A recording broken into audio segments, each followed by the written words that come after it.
우리 인사 나누실 때 주님 부활하셨습니다.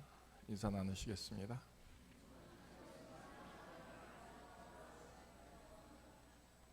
다시 하겠습니다. 주님 부활하심이 내가 살아난 것처럼, 내가 다시 주님의 생명됨으로 선 것처럼 그 기쁨으로 인사하시겠습니다. 주님 부활하셨습니다.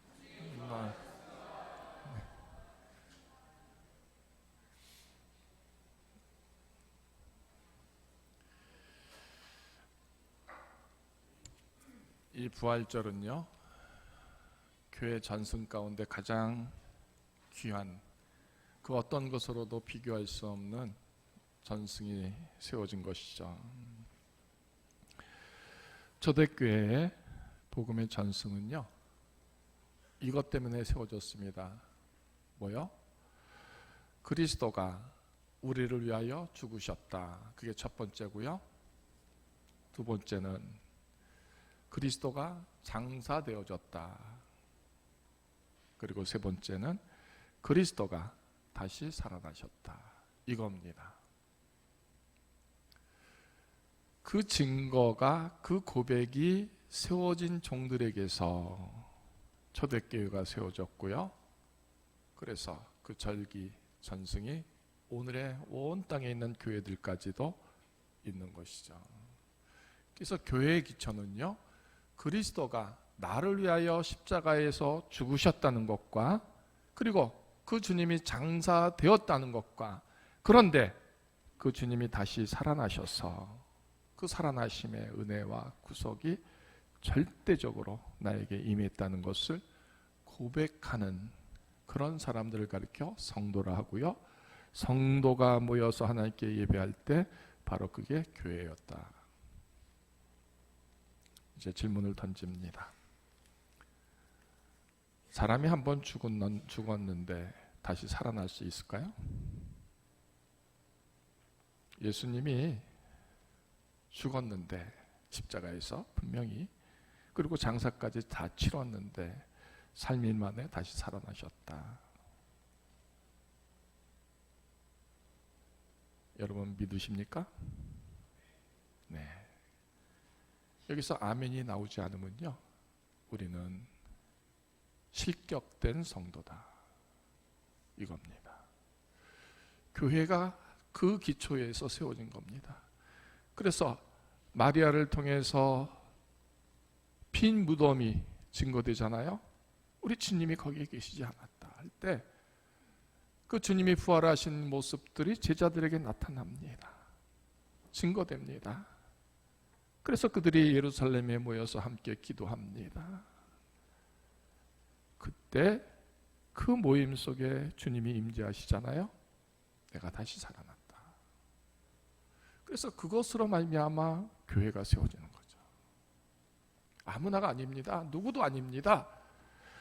그 주님이 나를 위해서 십자가에서 죽으셨고 장사됐는데 또 나를 위해서 다시 살아나셔서 감히 내가 그 하나님의 생명됨으로 나가는 그 길이 열려졌음에 대하여 주님의 살아나심과 내가 살아남이 일치됨의 그 신앙의 감격과 기쁨일 때 바로 그게 교회고요. 그게 성도다. 교회는요, 이런 고백이 세워지는 것입니다. 저 여러분들의 믿음의 고백 속에서 과연 죽은 자 가운데서 다시 살아난다라는 것을 정말 믿고 소망할 수 있을까? 그게 없다면 우리는 반쪽도 안 되는 그런 아주 작은 믿음, 아니 믿음이라고 말할 수 없는 그런 모습인 것을 분명히 아시기를 바랍니다. 그래서 성도들은요, 하나님이 하시는 일들을 믿는 겁니다. 죽음도 이기게 하시고 그 어떤 것으로도 내가 끝나는 게 아니라 하나님 안에서 거룩한 피조물로 다시 살아나는 것, 세워지는 것, 이룰 수 있음에 대한 소망으로 우리는 하나님 앞에 서는 것이죠. 그 믿음을 소망하고 그 믿음을 이루는 것이 주의 생명들의 모습인 것입니다. 이 기본적인 신앙의 고백이 저와 여러분들에게 세워지기를 원합니다.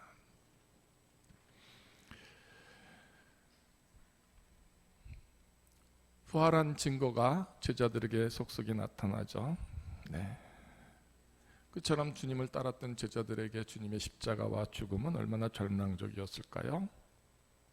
주님을, 부활하신 주님을 만난 종들은요, 제자들은요, 절망이 아니라 기쁨으로 혹은 확고한 신앙의 고백으로 서지 않습니까? 베드로도 그렇고 또 그리스도인과 교회들을 핍박하고 힘들게 했던 바울도 그렇고요.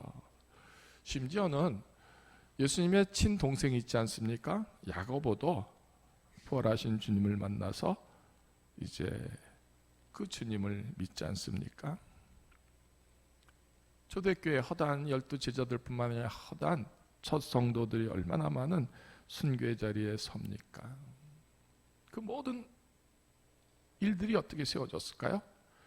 바로 죽은 자 가운데 다시 살게 하시고 살아나신 주님으로 말미암은 그 고백 때문에, 믿음 때문에 했다 하는 것이죠. 네, 오늘 이 부활절입니다. 오늘 이 부활의 날 저와 여러분들이 고린도전서 15장 50절로부터 마지막 절까지의 말씀을 함께 읽었습니다. 혈과 육은 하나님의 나라를 이어받을 수 없고 또한 썩는 것은 썩지 아니하는 것을 욥으로 받지 못한다. 50절 한 절만 읽어도 우리는 하나님의 것을, 하나님의 나라를 하나님의 생명으로 도대체 이어받을 수도 없고 얻을 수도 없는 정말 참남한 존재임을 봅니다. 그런 우리들에게 51절 이렇게 말해주죠. 너희에게 비밀을 말하노니, 하나님 나라의 그 거룩한 비밀을 말하노니 너희가 다 잠잘 것이 아니요 마지막 나팔의 순식간에 호련히 다 변화되리라. 네, 이게 부활에 대한 소식입니다. 하늘의 비밀이 우리에게 있는데 그게 뭐냐? 마지막 나팔 소리가 들려질 때 우리가 변화된다는 것이죠.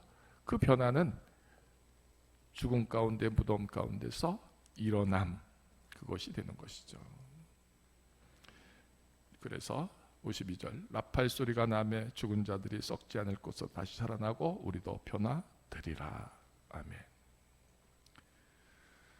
자, 우리가 모든 창문을 다 닫고요, 아무 소리도 들리지 않게 한 다음에 밖에서 누가 두드리는 소리를 낼 때 혹시 들을 수 있습니까? 여러분 집에서 텔레비를 틀어놓고 조금만 소리를 높여도 밖에서 두드린 소리 못 듣잖아요. 우리가 죽었습니다. 장사되었습니다. 장사될 때 그냥 흙으로 덮는 게 아니잖아요. 회도 섰고 그래서 다집니다. 그 무덤을 열고 나올 수 있는 사람이 있을까요? 죽었는데. 그 무덤 속에서, 무덤 밖에서 아무리 소리쳐 부르고 나오라 해도 그 소리를 듣고 일어날 수 있는 사람들이 있을까요? 죽었기에 못 듣겠죠. 근데 너희에게 비밀을 말하노니 나팔 소리가 나면 듣는다는 거잖아요. 그리고 살아난다는 것이고요. 일어선다는 것이고요. 오늘 부활절에 저는 이 전제를 먼저 여러분에게 던져드리고 싶습니다. 어떤 전제냐? 여러분 다 살아있잖아요. 그죠? 지금 우리가 죽은 사람들이 아니라 살아있는 사람들입니다. 하나님이 여러분들에게, 저와 여러분들에게 일어나라고 그 나팔 소리를 불어대십니다.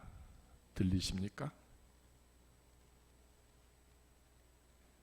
하나님이 나를 오라고, 나를 사랑한다고, 나에게서 거기서 속히 나오라고, 일어나라고 그 소리로 나를 향하여 외쳐대십니다. 들리십니까?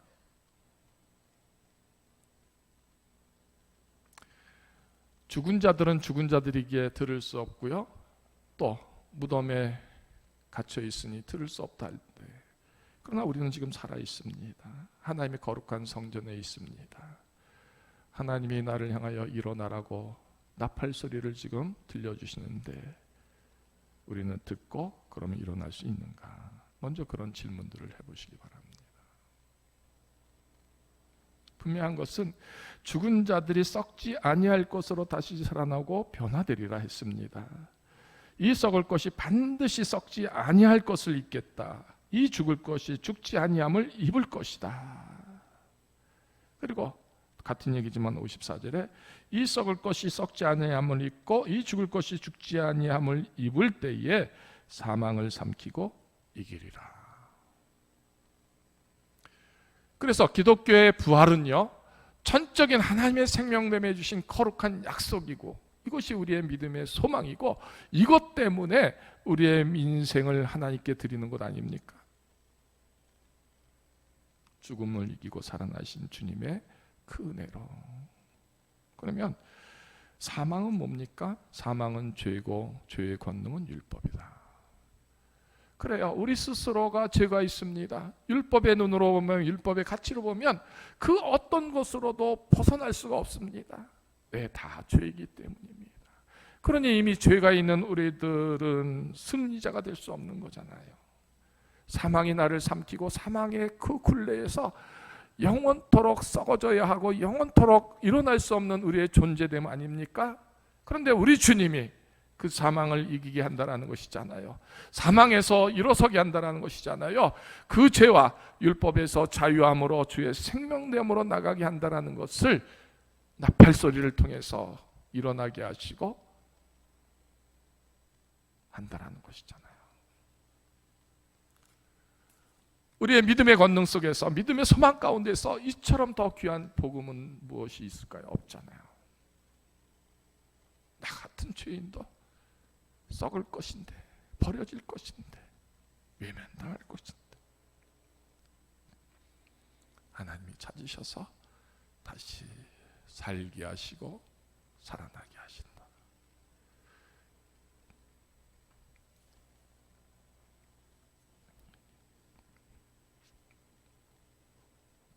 그래서 이 부활은요, 우리 모두에게 감격스러운 고백이 되는 겁니다. 주님이 살아나심이 곧 나를 향한 살아나게 하신 그것이기 때문입니다. 그래서 부활의 소망이 있는 사람들은요, 이처럼 사망이 삼켜지지 않는 겁니다. 마치 썩을 것이 썩지 아니함처럼 세워지듯이 우리가 썩을 존재가 아니라 다시 살아남으로 하나님은 만져주신다는 것이죠. 우리가 버려질 것이 되는 버려짐에 합당한 생명들입니다. 쓸모도 없습니다. 세상은 나를 다 버립니다. 그래야 그렇게 버려져야 마땅한 우리들이지만 하나님은 그런 우리들을 찾아서 귀하게 여기십니다. 이게 부활의 은혜입니다. 우리는 무너지기 쉬운 존재입니다. 아니, 가만히 있어도 저절로 무너질 수밖에 없는 그런 연약한 존재이죠. 당연히 무너지는 것이 진리이고 순리입니다. 무너져야 마땅하죠. 네, 부활의 은혜가 있는 종들은요, 무너지지 않습니다. 왜? 그 하나님이 지켜주시니까.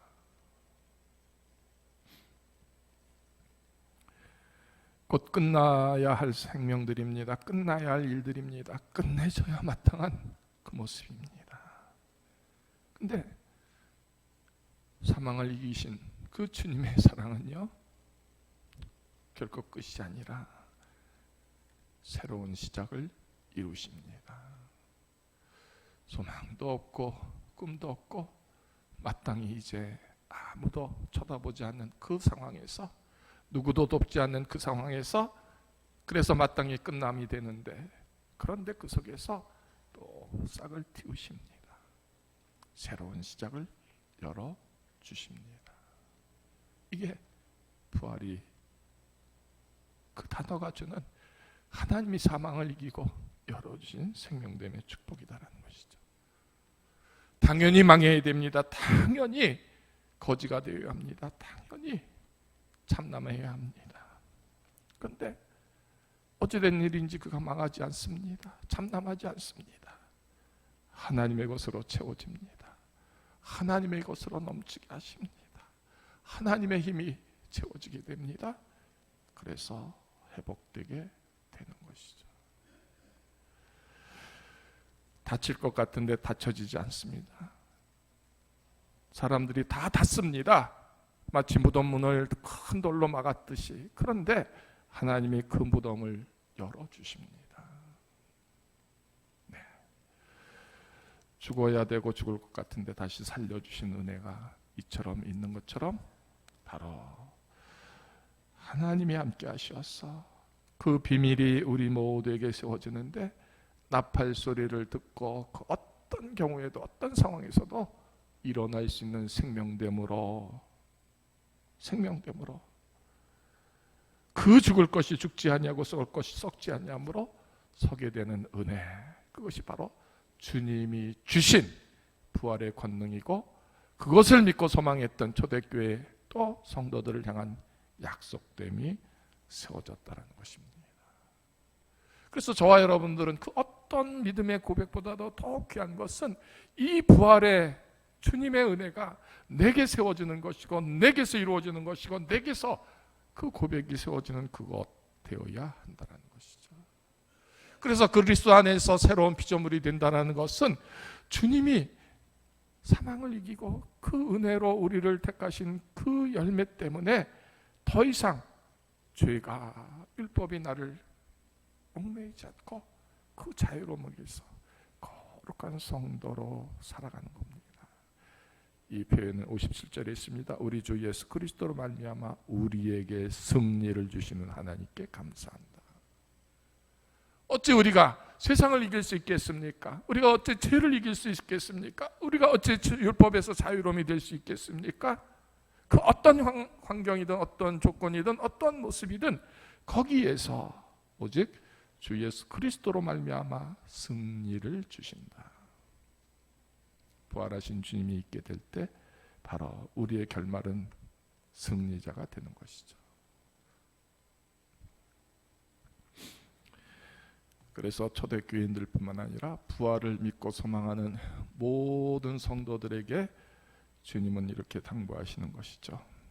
내 사랑하는 형제들아, 견실하며 흔들리지 말고 항상 주의 일에 더욱 힘쓰는 자들이 되라. 왜? 사망을 이기게 하시니까. 왜? 비밀을 주시니까. 왜? 나팔 소리를 듣게 하시니까.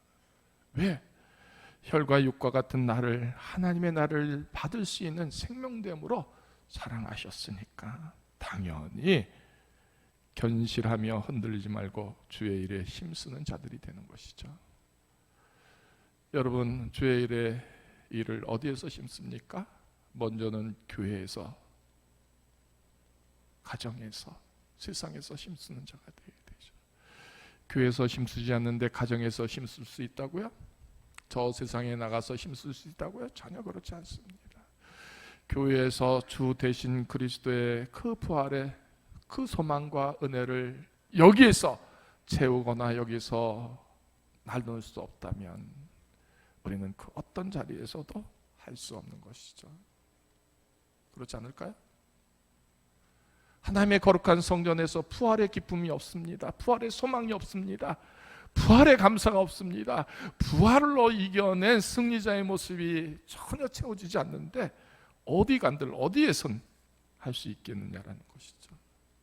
먼저 주 앞에서 하되 주의 일을 힘쓰는 자, 흔들리지 말고 견실하게, 견고하고 거룩하게, 정말 엘토란처럼 꽉 찬 그 모습으로 그 믿음을 세우고 수고하는 자 되라라는 것이죠. 오늘 마지막 본문 속에 너희 수고가 주 안에서 헛되지 않을 줄 알미라. 그렇게 해서 얻을 수 있는 일들이 뭘까 생각해 봅니다. 그래요. 아무 소리도 들리지 않습니다. 들을 수도 없습니다. 그런 우리들에게 이런 수고로움이 있을 때 하늘 문을 여시는 그 소리, 하늘을 두드리는 큰 소리로 들을 수 없는 귀머거리 같은 내게 하나님의 유동쳐서 깨워주시며 사망에서 일어나라고, 그리고 함께 가자라고 말씀하시는 그 큰 소리를 우리에게 가까이서 들려주시지 않겠는가. 우리는 들을 수 없습니다. 듣지도 못합니다. 굳어졌습니다. 사망을 이기고 죄를 이기고 율법에서 자유로운 자, 오직 그리스도의 승리자 되시는 그 길로 나가자. 아무리 나팔 소리가 들려지고 아무리 내 손을 붙잡고 걸어가는 손이 있다 할지라도 우리는 외면하고 좌절스럽게 주저앉아 있습니다. 우리 하나님이 큰 나팔 소리로 안 들을래야 안 들을 수 없고 보아야만 하는, 또 끌려져야만 하는 그 거룩한 모습으로 큰 하늘의 음성으로 우리를 일으켜 세우신다. 부활의 은혜와 소망과 그 능력이 있는 교회됨이여 성도들에게 이 은혜를 주신다라는 것이죠. 그래서 흔들리지 말고 견실하게 주의 일에 힘쓰는 날가 될 때 그 소리가 들려지는 겁니다. 크게 들려지는 겁니다. 언제나 들을 수 있고 언제나 그 부르심에 잡혀질 수 있는 성도가 되는 것이죠. 그래서 승리를 주시는 것은 오직 하나님입니다. 하나님의 나팔 소리를 듣게 하시고, 그래서 그 소리에 일어설 때 썩는 것이 아니라 다시 살아나는 자, 다시 출발하는 자, 다시 거룩히 서는 자, 하나님의 유업을 받는 자의 모습으로 나게 하신다. 이게 부활절 우리에게 주시는 말씀의 요지입니다. 그래서 귀한 것이죠. 우리가 다시 그리스도 안에서 새로운 출발을 할 수 있습니다. 믿음으로 설 수 있습니다. 은혜로 설 수 있습니다. 죽음과 같은 내 믿음의 자리를 떨치고 일어나서 더 이상 그런 모습이 아니라 새 생명으로 나갈 수 있는 출발이 되기 때문입니다. 초대교회 그 하나님을 떠났던 모든 그 부활, 죽음을 이기고 살아나신 것을 믿지 못하던 그 모든 사람들 속에 이것을 믿었던 사람들에게 교회가 세워진 것이고요. 그런 신앙의 고백이 하나님의 영광과 찬송을 이루었던 것을 봅니다. 이런 모습들이 오늘 부활절에 저와 여러분 우리 구름산 모든 성도들에게 채워지기를 주님의 이름으로 축원합니다.